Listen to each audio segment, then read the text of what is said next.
73편 시편 73편 20절 우리 다 함께 같이 합독해서 읽겠습니다. 시작. 주여 사람이 깬 후에는 꿈을 무시함 같이 주께서 깨신 후에 저희 형상을 멸시하리이다. 내 마음이 산란하며 내 심장이 찔렀나이다. 내가 이같이 우매무지하니 주 앞에 짐승이오나 내가 항상 주와 함께하니 주께서 내 오른손을 붙드셨나이다. 주의 교훈으로 나를 인도하시고 후에는 영광으로 나를 영접하시리니 하늘에서는 주 외에 누가 내게 있으리요 땅에서는 주밖에 나의 사모할 자가 없나이다. 내 육체와 마음은 쇠잔하나 하나님은 내 마음의 반석이시여 영원한 군기이시라. 대저 주를 멀리하는 자는 망하리니 음녀같이 주를 떠난 자를 주께서 다 멸하셨나이다. 하나님께 가까이함이 내게 복이라. 내가 주 여호와를 나의 피난처로 삼아 주의 모든 행사를 전파하리이다. 아멘. 잠깐 기도하겠습니다. 하나님, 이 시간 저희들이 말씀을 듣겠습니다. 우리 어린 생명 5살 어린이부터 장년에 이르기까지 이 진리의 말씀이 깨달아지고 영혼 안에 심겨져 우리의 신념과 우리의 생각과 느낌, 우리의 삶과 삶의 습관과 우리의 인생이 변화되는 복된 이 시간 되게 하여 주시고 성령 하나님께서 성령의 장중에 설교자를 붙들길 간절히 빌고 원하오며 거룩하신 예수님의 이름으로 기도하옵나이다. 아멘. 오늘 말씀의 제목은 우리가 인생 시리즈 5번째까지 했었는데 오늘은 6번째입니다. 정확한 인생 시리즈 질문은 인생 질문 시리즈예요. 어떤 인생이 참으로 복된 인생인가? 라는 주제를 가지고 오늘 말씀을 전하고자 합니다. 어떤 인생이 참으로 복된 인생인가? 어떤 사람이 천국에서 지옥으로 면회를 갔답니다. 그런데 지옥에 가보니까 막상 이 사람이 엄청 고생을 하고 있으리라 생각을 했는데 이 상다리가 부러지도록 음식을 차려 먹고 그리고 호화로운 술판을 벌이고 그렇게 호의호식하며 살고 있더라는 거예요. 그래서 자기는 너무나 이 천국의 생활이 너무나 무료한 나머지 이 지옥에 있는 친구가 너무 부러웠답니다. 그래서 이 재미없는 천국보다는 재미있는 천국을 나는 너무 가고 싶다고 사정사정 해가지고 지옥에 갔답니다.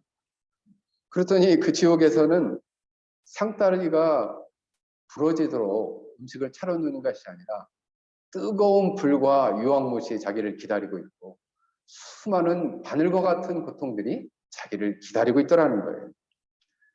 그래서 아니 내가 잠깐 면회 와서 본 지옥은 이렇지 않았는데 왜 지옥이 이렇게 되느냐고 따졌답니다. 그랬더니 그 지옥은 관광 코스여서 그렇게 했다. 이런 우스갯소리의 이야기가 있습니다. 물론 이 이야기는 신학적으로 맞지 않는 예화입니다. 지옥에 간 사람은 천국에 갈 수 없고 천국에 간 사람은 지옥에 면회를 갈 수가 없어요. 지옥에도 사실 이런 관광 코스라는 건 없습니다. 다만 이 이야기는 어떠한 교훈을 하나 주고자 하는 것이죠. 그것은 바로 뭐냐면 우리가 인생을 살아갈 때에 눈에 보기에 좋은 인생, 즐겁고 맛있는 것을 먹고 그리고 시간 갈 줄 모르는 그런 너무나 신나는 인생, 그것이 인생의 전부가 아니다라는 거예요. 오히려 사람 보기에 좋고 사람 보기에 너무나 행복한 그런 인생은 결국 어쩌면 그 사람의 영혼을 무너뜨려서 지옥으로 인도하는 관광 코스와 같은 인생을 살고 있다라고 교훈을 주기 위한 이야기다라는 거죠. 여러분 진짜 우리 지옥 가면은 면회 못 가요. 네, 천국에서 면회 못 갑니다. 그리고 사실 지옥에서 그렇게 상다리가 부러지도록 무차려서 못 먹어요. 그러니까 오늘 이 이야기는 결국 뭐냐 하면 이 땅에서 우리가 인생을 살아갈 때 사람 보기에 와 행복해 보인다. 와 너무 즐거워 보인다. 와 인생은 저렇게 살아야지 하는 인생이 정작 그 결말은 지옥으로 인도하는 코스일 수 있다라는 거예요.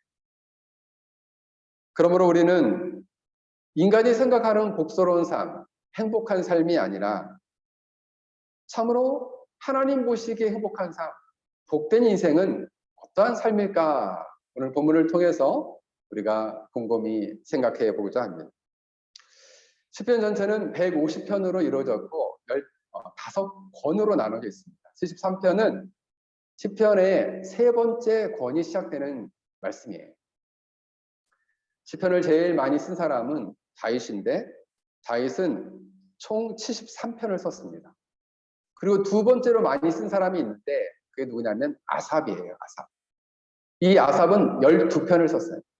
시편 50편하고 73편에서 83편을 썼습니다. 그래서 73편부터 83편을 쓰는 첫 번째를 이 아삽이 쓴 거예요.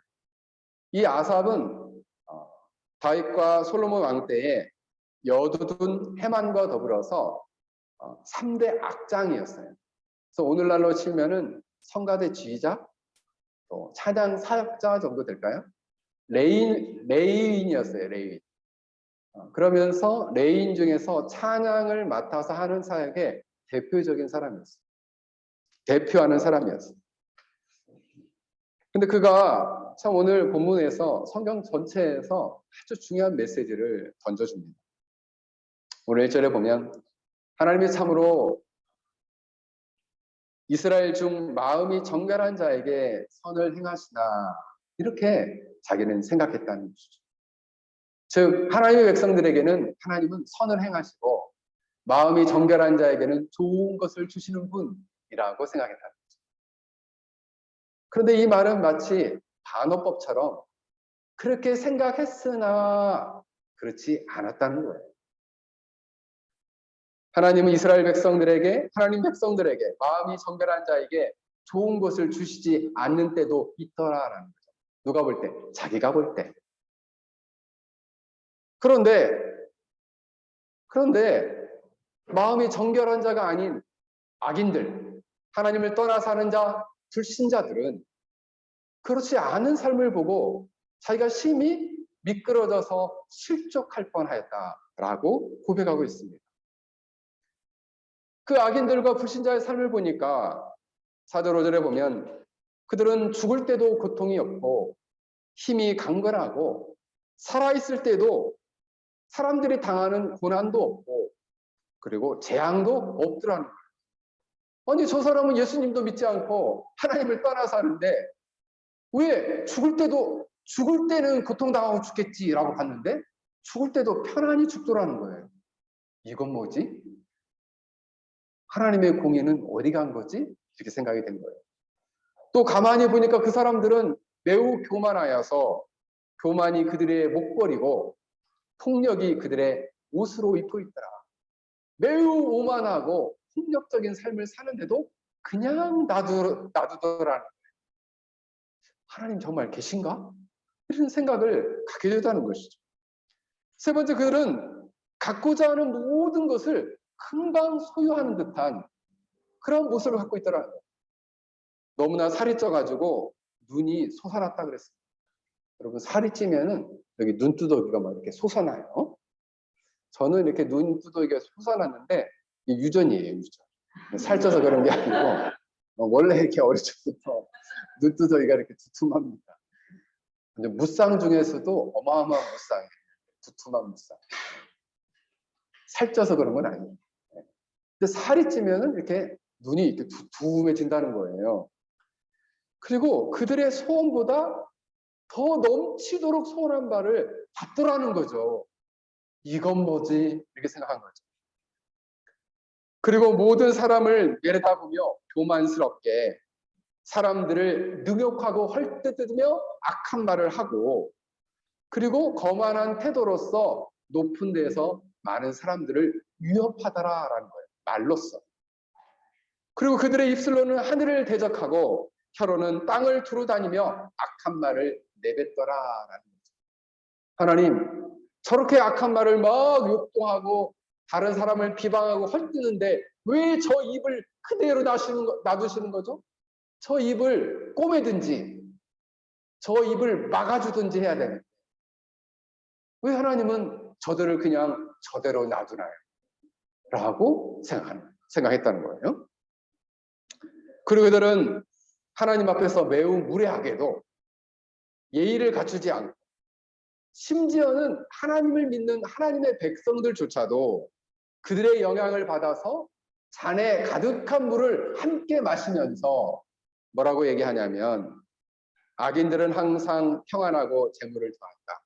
지극히 높은 곳에 계신 자가 지식이 있겠느냐?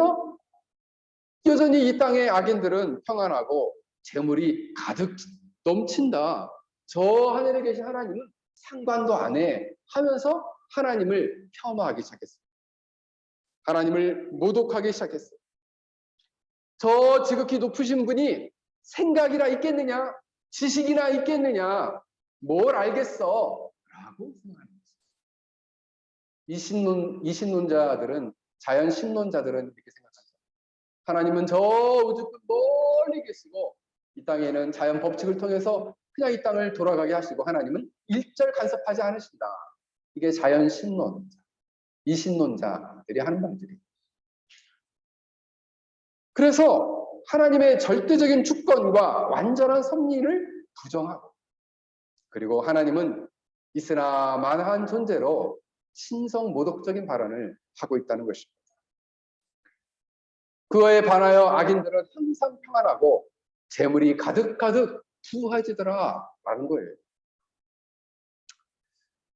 그런데 시인은 정결한 삶을 추구하고 손을 씻으며 무죄하다 선언하며 거룩한 삶, 정결한 삶, 하나님이 기뻐하시는 삶을 열심히 살았는데 이것이 모두 공허하고 헛된 것이 아니냐.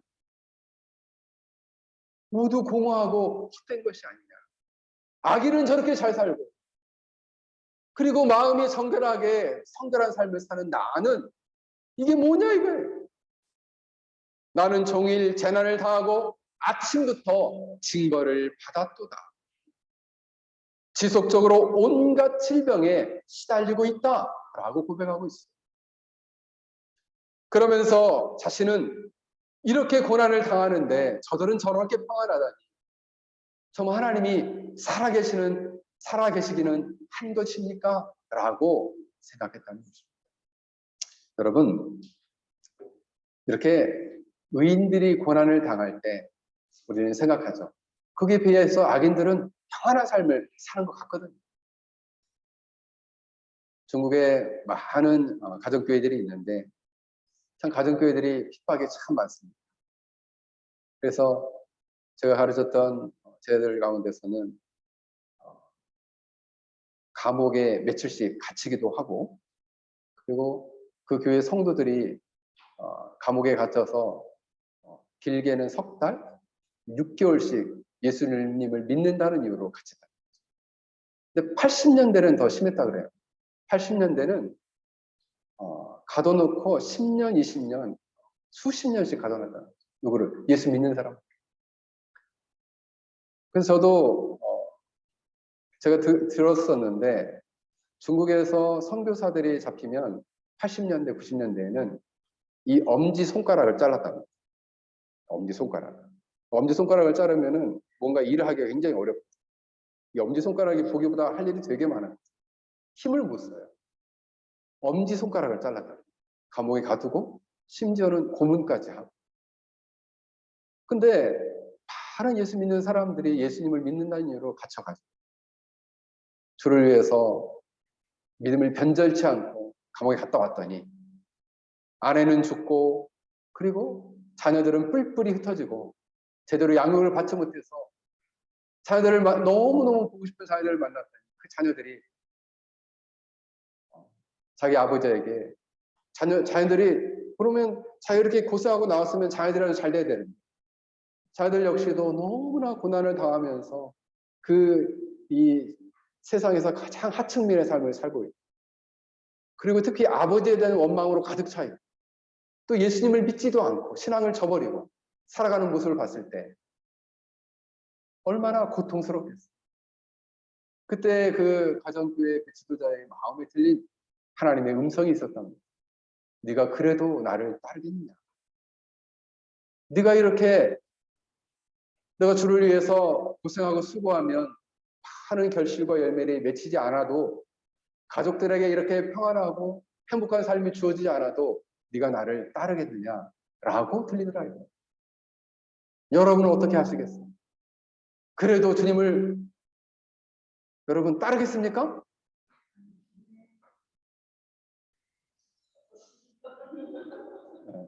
몇몇 소수의 사람.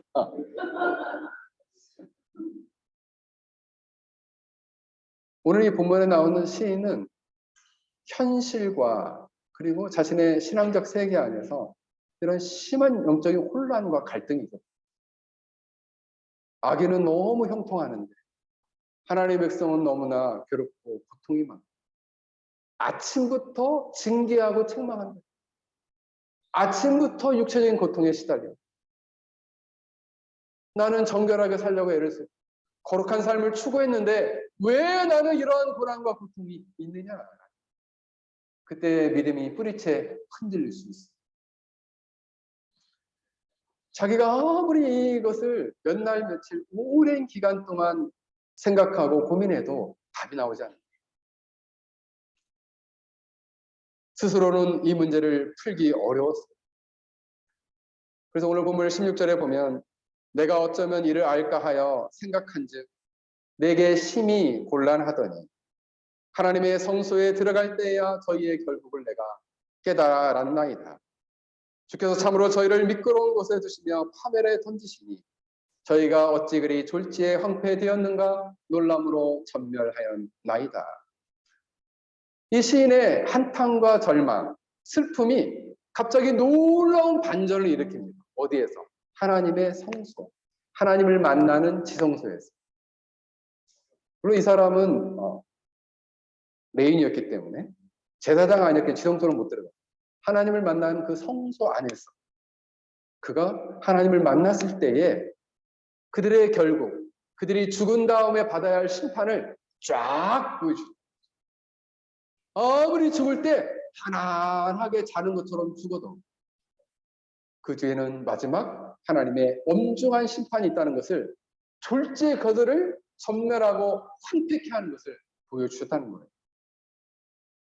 저들을 미끄러운 곳에 두시며 파멸에 던지시는 것을 그가 성소에서 깨닫게 되었다는 거예요. 원문을 19절을 해석해 보면 그들은 극도의 공포로 인하여 철저하게 파멸되었고 그들은 사망하였습니다 라고 번역할 수 있습니다. 그들은 죽자마자 극도로의 어마어마한 공포에 사로잡혀서 철저하게 파멸되고 그들은 사망하였다. 그럼 목사님, 영혼이 죽으면은 멸절해서 영혼 자체가 아예 없어져 버리나요? 그렇지 않습니다.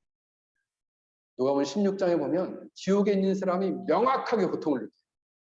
명확하게 목마름을 느끼고 명확하게 뜨거움을 느껴요.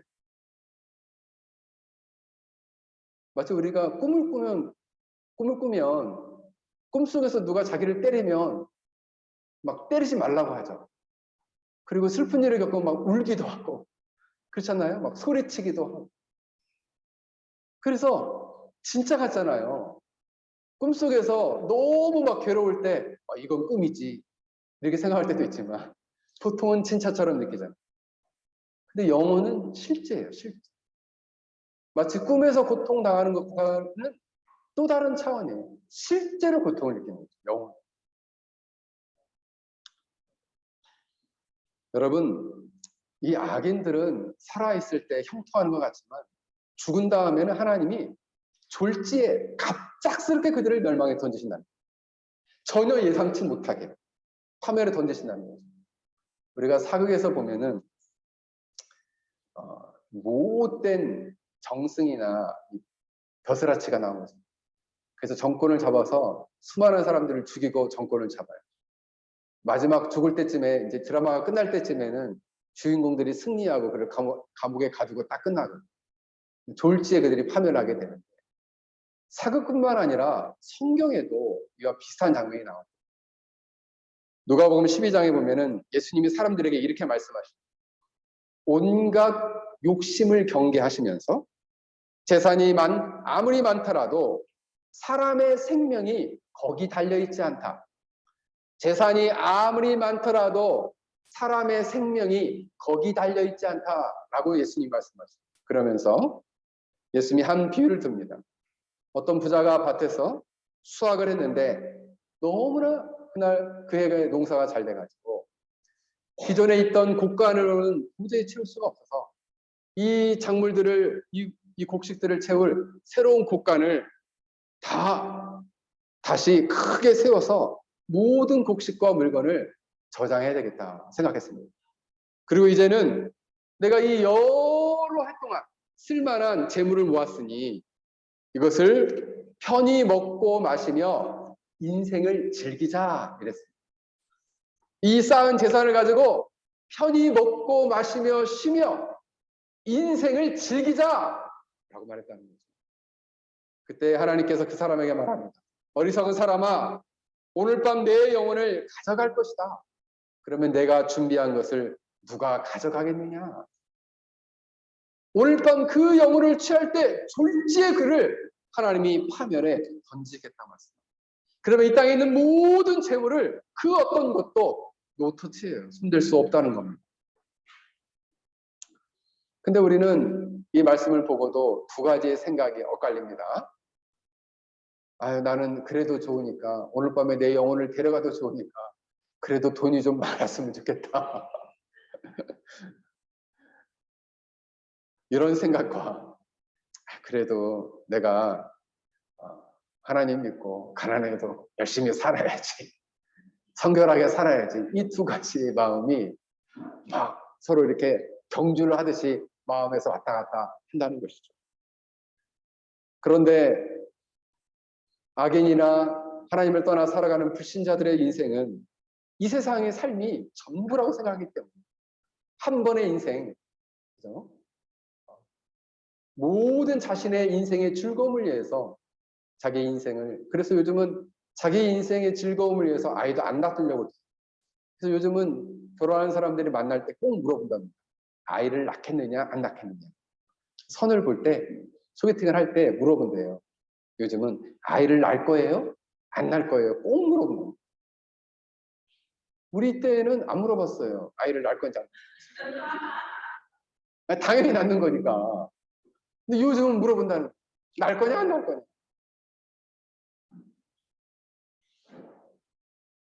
근데 대부분의 사람들은 이렇게 말합니다.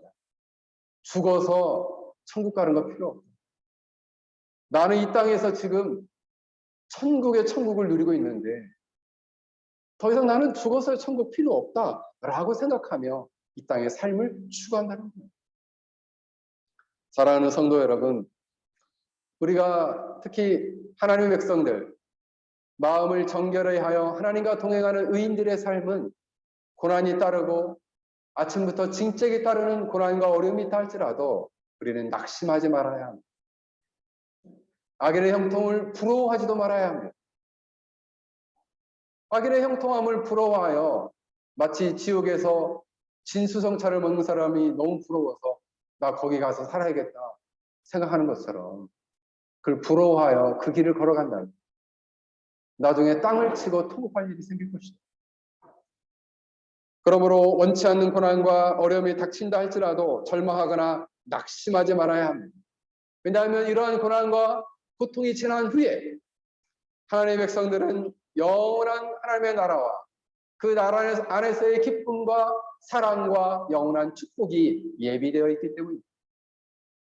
우리는 졸지에, 우리는 정말 우리가 생각지 못한 그 시점에 주님 품에 안기고 영원한 축복을 누리게 될 것입니다.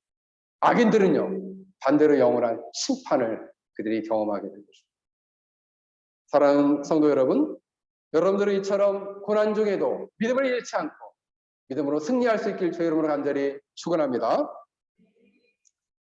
그렇다면 의인의 인생은 오늘 본문에 의해서 이처럼 악인의 인생에 대해서 오늘 이 시인은 깨달았는데, 의인의 인생, 자기의 인생에 대해서는 그가 깨달은 것이 무엇이냐라는 거예요. 22절에 보면 이렇게 말씀합니다. 내가 이같이 우매무지하니 주 앞에는 짐승이오나 라고 말씀하고 있습니다. 제일 먼저 깨달은 것은 바로 뭐냐면, 하나님, 저는 참 무지한 짐승과 같군요. 하나님이 날 그거 보여주지 않으셨으면 나 정말 실족했을 텐데, 나 정말 바보 같아요. 말씀으로 명백하게 가르쳐 줬는데 바보같이 그걸 부러워하고 있었네요. 악인의 형통함을 정말 부러워하고 있었네요. 저 우매한 짐승과 같습니다 라고 고백했다는 거죠. 여러분, 하나님의 뜻, 하나님의 계획에 대해서 무지하니 자신은 짐승이라 고백하고 있는 거죠. 우리는 어떻습니까? 여러분들은 하나님의 뜻과 계획에 대해서 여러분이 고난 중에 있을 때 명백하게 깨닫고 있습니까? 만약 알고 있지 못하면 우리는 고백해야 합니다. 주님, 저는 우매무지한 짐승과 같이 하나님의 뜻을 잘 알지 못합니다. 좀 깨닫게 좀 해주십시오. 그때가 두 번째를 깨닫습니다. 내가 항상 주와 함께하니 주께서 내 오른손을 붙드셨나이다. 주의 교훈으로 나를 인도하시고 후에는 영광으로 나를 영접하시리니. 가장 먼저는 주의 오른손으로, 내가 주와 함께하니 오른손으로 나를 붙드신다. 하나님의 오른손은 하나님의 권능과 힘을 뜻합니다. 하나님의 권능과 힘을 주어서 이 고난과 고통 속에서 그를 일으키시고 보호해 주시겠다는 거예요. 붙들어 주시겠다는 거예요. 이걸 이제 깨달았다는 거죠. 그리고 두 가지의 삶으로 인도하신다는 거예요. 현재적으로는 주의 교훈으로 나를 인도하신다. 이 교훈이라는 단어가 원문에 보면 애차라는 단어가 쓰였는데, 충고하다, 신중하다, 그리고 모사, 즉 전략가처럼 지혜롭게 지도하다, 이런 말이에요. 그러니까 하나님의 말씀을 우리로 깨닫게 해서 인생을 향한 하나님의 뜻대로 우리의 삶을 지도하고 가르쳐주고 신중하게 그 길을 걸어가도록 하신다는 거죠. 누가? 하나님께서. 주의 이 애차를 가지고 현재적으로 우리 삶을 고난 중에 있지만 한 걸음 한 걸음 잘못 딛지 못하도록 바른 길로 인도해 주신다. 바른 길. 이게 무슨 단어가 쓰였어요? 애차라는 단어가 쓰였어요. 그래서 한국말로 어려운 말로는 모사라고 해요. 모사.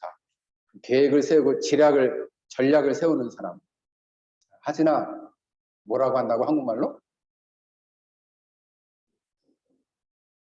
예거나. 한국말로 오! 그래. 모사. 모사. 하람아, 모사가 무슨 뜻이야? 이제 금방 얘기했잖아. 전략을 세우는 사람. 자기 인생의 계획을 세워주신다는 거죠. 하나님의 말씀을 가지고. 그 다음에 현재적으로 이것은 말씀을 가지고 우리를 권면하고 충고하여 갈 길을 인도해 주신다는 거예요. 후에 죽은 다음에는 영광으로 우리를 영접해 주십니다.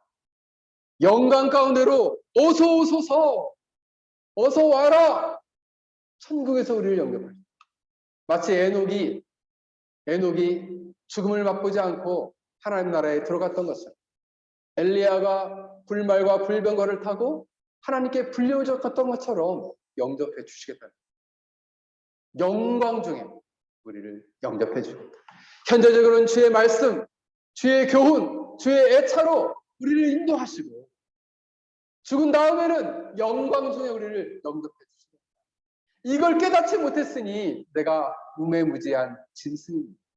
내가 인제 깨달았어요. 하나님의 성소에 들어가서 인제 깨달았습니다. 그리고 마지막 그런 놀라운 신앙의 고백을 합니다. 하늘과 땅의 주밖에 사모할 자가 없나이다. 이렇게 말씀합니다. 24절에 25절에 보면 하늘에서는 주 외에 누가 내게 있으리요 땅에서는 주밖에 나의 사모할 자가 없나이다. 내 육체의 마음은 세잔하나 하나님은 내 마음의 반석이시요 영원한 분길이시다. 어마어마한 신앙 고백입니다. 상천하지에 높은 하늘과 낮은 이 땅에서 진정으로 사랑할 분은 하나님밖에 없어요. 하나님밖에 없어요.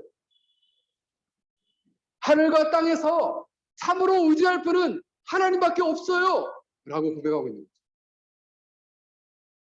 현재적인 내가 고난을 당해 악인들이 형통하는 삶을 살아도 나는 하늘과 땅 아래에서 저 높은 거 하늘에서 유일하게 이 하나님만을 의지하겠다라고 고백하고 있습니다. 하나님만을 사랑하겠다라고 고백하고 있습니다. 하지만 왜냐하면 하나님만이 우리의 삶의 축복의 원천이고 행복의 원천이고 기쁨의 원천이고 영생의 원천이시기 때문입니다. 하나님이 우리의 축복의 뭐라고요? 유진이 원천, 생명의 원천. 그러므로 하나님만을 사랑하겠다. 저는 여러분들에게 묻고 싶습니다. 참으로 여러분들의 복의 원천은 어디에 있습니까? 여러분의 능력에 있어요? 아니면 여러분의 그 탁월한 지혜에 있어요? 아니면 여러분들이 가지고 있는 어마어마한 인적 자원에 있어요? 아니에요. 하나님 한 분에게 있다는 거죠. 이것을 오늘 시인은 고백하고 있다는 것입니다. 그러나 주를 멀리하는 자는 망할 것이다. 주를 멀리하는 자는 오늘 본문에 대저 주를 멀리하는 자는 망하리니 음녀같이 주를 떠난 자를 주께서 다 멸하셨나이다. 주를 떠나면 축복의 근원을 떠나면 멸하시겠다. 망하게 하시겠다 말씀하고 있어요. 망해질 것이다가 아니에요. 의도를 가지고 망하게 하시겠다는 거예요. 누가? 하나님이요. 누굴 떠나면? 주를 떠나면. 그러므로 하나님을 떠나서 다른 존재나 물질, 자신이 가진 소유, 자신이 가진 모든 것을 의지하는 자는 망하게 될 것입니다. 멸망하게 될 것이에요. 그러므로 마지막으로 그는 어마어마한 신앙 고백을 합니다. 하나님께 가까이함이 내게 복이라. 내가 주 여호와를 나의 피난처로 삼아 주의 모든 행사를 전파하리다 라고 말씀하고 있습니다. 하나님께 가까이함이 내게 복이라. 자, 우리 함께 같이 큰 소리로 따라서 하겠습니다. 하나님께 가까이함이 내게 복이라. 하나님께 가까이함이 내게 복이라. 여러분, 가까이하다라는 단어가 케라바라는 단어가 쓰였는데 접근하다 그리고 가까이 나아가다라는 뜻이에요.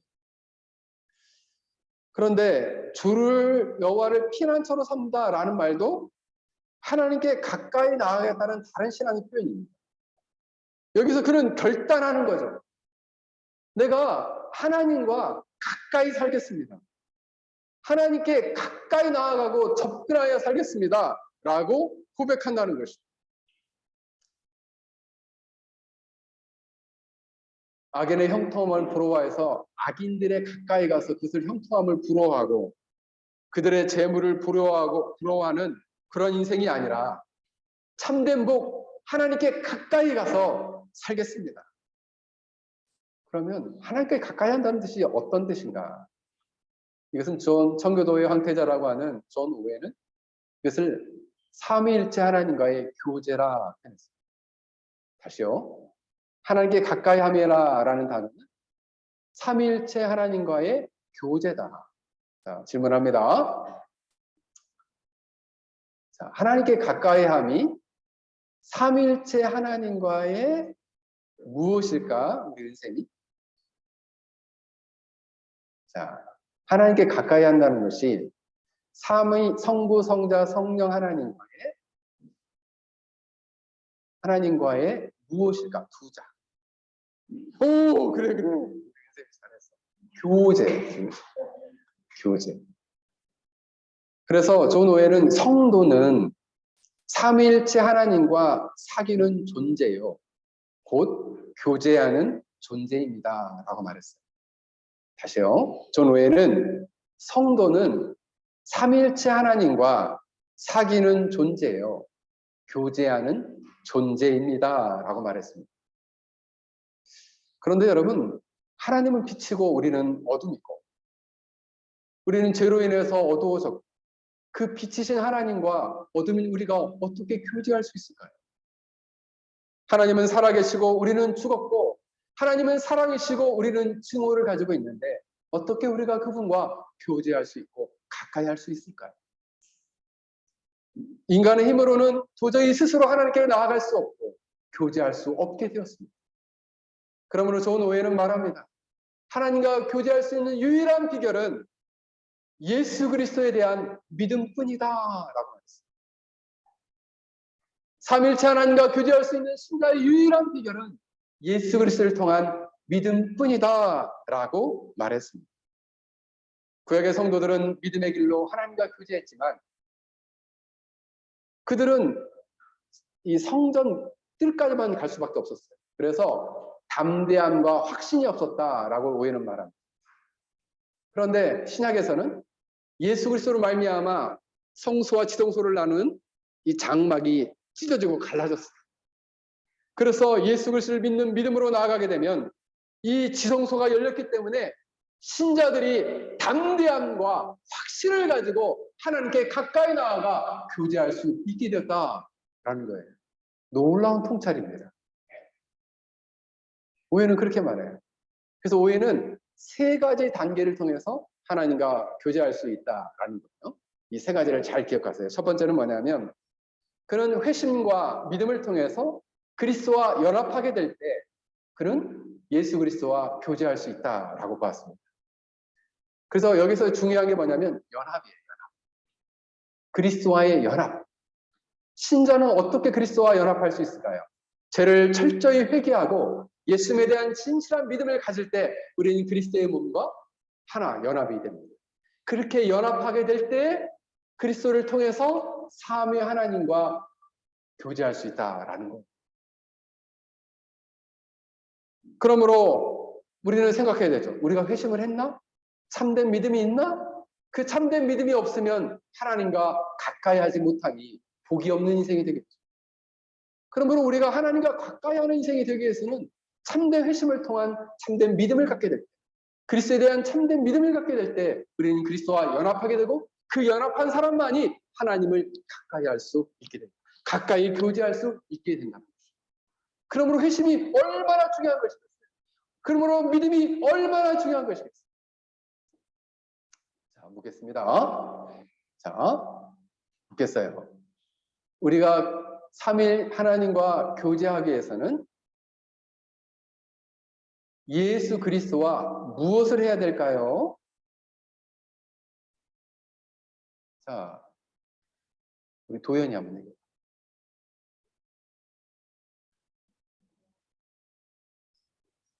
모르겠어. 우리 지엘이 한번 얘기해요. 지엘이.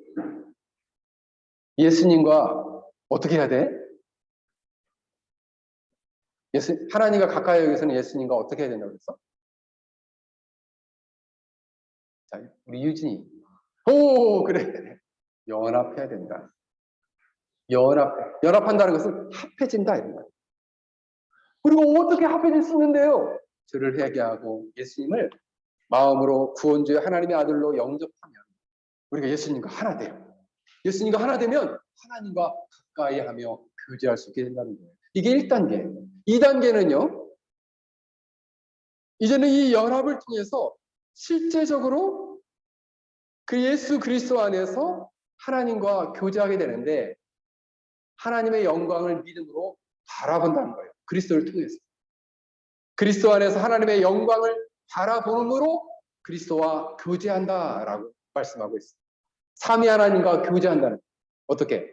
믿음으로 예수 그리스도 안에서 하나님의 영광을 바라보게 될 때. 그래서 존 오웬은 고린도후서 4장 6절을 말씀하며 그 하나님께서 예수 그리스도의 얼굴에 있는 하나님의 영광을 아는 빛을 우리 마음에 비춰 주셨느니라. 그러므로 하나님의 영광, 예수님을 통해 나타난 하나님의 영광을 우리가 바라봄으로써 하나님과 교제할 수 있다는 거예요. 자, 예수님을 통해서 하나님의 영광이 드러났어요. 근데 그 영광은 어떤 것이냐면 우리를 사랑하시고 죄인된 우리를 사랑하시고 우리를 향한 하나없는 자비와 아름다운 성품을 가지고 계십니다. 심지어는 그 아름다운 사랑을 가지고 우리를 구원하시는 놀라운 능력을 가지고 있구나. 우리가 예수님을 통해서 그런 하나님의 영광을 보고 기뻐하고 감사하고 찬양하게 된다는 거예요. 그러면서 하나님과 교제한다. 이 말 이해되시나요? 예수님을 통해 나타난 하나님의 아름다운 사랑의 성품, 그리고 우리를 구원하시는 그 놀라운 능력을 감사하고 찬양하고 기뻐하며 우리가 하나님과 가까이 나아가며 그리스도를 통해 나타난 하나님의 영광을 기뻐하고 즐거워하며 교제한다는 것입니다. 그때에는 고린도후서 3장 18절에 우리가 다 수건을 벗은 얼굴로 거울을 보는 것 같이 주의 영광을 보매. 근데 이 말씀이 우리가 보통 우리가 미래적으로 수건을 벗고 미래적으로 천국에서 영광 중에 주님의 얼굴을 보겠습니다라고 생각할 수 있는데 존 오웬은 이것이 현재적이랍니다. 현재적으로 우리가 예수님을 통해 나타난 하나님의 영광을 볼 수 있다는 거예요. 뭘 통해서? 그 아름다운 성품과 사랑과 그리고 우리를 구원하는 능력을 통해서 볼 수 있다는 거죠. 그리고 마지막 3단계는 믿음의 눈으로 지속적으로 예수 그리스도를 통해서 하나님의 영광을 바라보게 될 때 우리는 삼위 하나님의 형상을 닮아가게 된다라고 말했습니다. 놀랍게도 우리가 주님을 가까이 하게 되면 주님을 닮아간다는 거예요. 닮아간다는 거예요. 이것을 신학적으로는 성화라고 합니다. 그래서 고린도후서 3장 18절에 이렇게 말씀은 주의 영광을 보매 저와 같은 형상으로 화하여 영광으로 영광에 이르니 곧 주의 영으로 말미암음이니라. 성령 하나님께서 우리로 하여금 우리가 주님의 영광을 바라보게 될 때 주님의 영광으로 우리가 영광스럽게 변화가 된다. 주의 형상으로 우리가 화하게 된다. 변화되게 된다라고 말씀하고 있는 것이죠. 그럼 목사님, 구체적으로 우리가 그러면 예수님과 교제하기 위해서는 어떻게 해야 되나요? 우리가 삼위 하나님과 교제하기 위해서는 어떻게 해야 되나요? 가장 가까이 하는 방법은 우리가 기도하는 것입니다. 기도와 묵상. 그래서 매일매일 정기적으로 기도함으로 그분과 가까워지며 기도하는 가운데에 하나님의 뜻을 깨닫고 그리고 기도하는 가운데 우리의 마음을 털어놓고 우리의 감정을 털어놓고 우리의 고통을 털어놓고 그리고 우리 마음 안에 있는 하나님의 주님을 향한 사랑을 고백하고 하는 가운데 점점 더 가까워진다는 거죠. 기도하는 가운데 우리는 하나님이 어떠한 분이신지 우리를 향한 사랑이 어떠한지를 깊이 묵상할 수 있게 된다. 그러면서 점점 우리는 가까워진다는 거예요. 때로 우리가 묵상이라는 것은 우리가 아름다운 꽃을 보면 사랑하는 사람을 생각하고 이 꽃밭에 내 사랑하는 사람과 함께 와야지 이렇게 생각하죠. 우리가 맛있는 거 먹으면 우리 애들 데리고 한번 와야지 이렇게 생각하는 것처럼 마찬가지로 우리가 늘 하나님과 가까이 지내게 되면 가까이 교제하게 되면 늘 무슨 일이든지 다 하나님과 연관해 생각하는 거죠. 그렇지 않나요? 무슨 일이든지 작은 일도 하나님이 우리에게 이렇게 은혜를 베풀어 주신 거야. 작은 일을 우리가 기도하고 응답했으면 하나님께 감사하고 찬양하게 돼요. 하나님 나를 너무 사랑하시는 거예요. 우리 아이가 조금만 성적이 좋아지면 하나님 이거 웬 은혜입니까? 학교만 다니면 내가 감사한데 이렇게 성적이 오르다니. 그렇죠? 나는 학교도 잘 다니고 건강했으면 좋겠는데 내가 너무 건강할 뿐만 아니라 운동까지 잘해. 그거 얼마나 감사해. 근데 이게 다 내가 잘해서 내가 잘 먹여서 우리 애가 통통해지고 우리가 애가 건강해지는 게 아니라 하나님이 우리 아이들을 보호해 주시는구나. 이렇게 생각하게 된다. 그래서 우리가 매일매일 말씀을 가까이 함으로 우리가 하나님을 더 알아가게 되고 더 가까워지게 돼요. 하나님의 성품이 어떠한지, 하나님의 사랑과 자비와 은혜가 어떠한지, 그리고 우리를 향한 하나님의 계획과 뜻이 무엇인지를 깨닫고 감사하게 된다. 고린도서 3장 16절에서 17절을 보면 그리스도의 말씀이 너희 속에 풍성히 거하여 모든 지혜로 피차 가르치며 권면하며 시와 찬미와 신령한 노래를 부르며 마음에 감사함으로 하나님을 찬양하고 또 무엇을 하든지 말이나 일에나 다 주 예수 그리스도의 이름으로 하고 그를 힘입어 하나님 아버지께 감사하라 말씀입니다.